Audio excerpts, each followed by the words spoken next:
Hello bachcho, let's read the question. The question says that is the following statement true or false? A rocket can propel itself in a vacuum. यानी कि यहाँ पर आपको बताना है कि एक स्टेटमेंट दी गई है वो ट्रू है या फॉल्स, और स्टेटमेंट क्या है कि रॉकेट अपने आप को प्रोपेल करती है वैक्यूम में।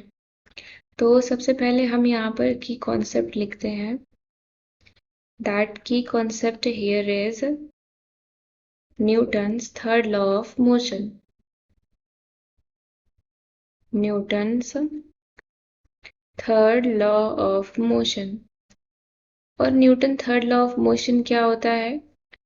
Every action has equal and opposite reaction. That is every action has equal and opposite reaction. हर एक एक्शन का इक्वल और ऑपोजिट रिएक्शन होता है। तो यहाँ पर बोला है कि एक रॉकेट है वो अपने आप को प्रोपेल करती है वैक्यूम में। तो ये थर्ड लॉ पे बेस्ड है, थर्ड लॉ ऑफ मोशन पे।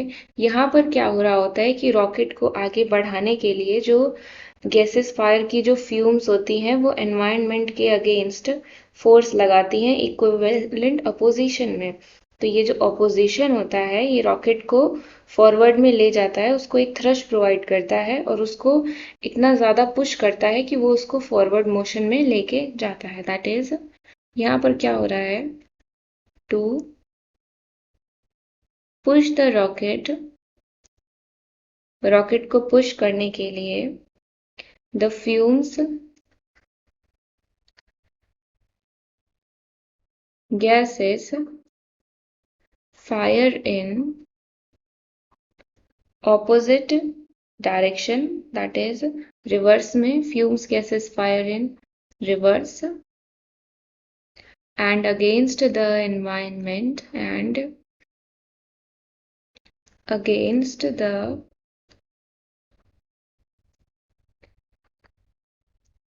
environment gives an equal opposition।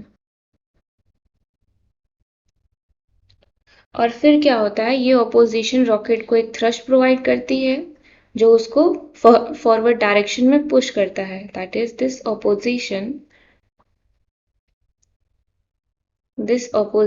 provide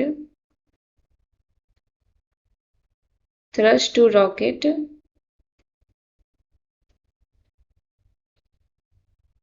which push it in forward direction, which push it in forward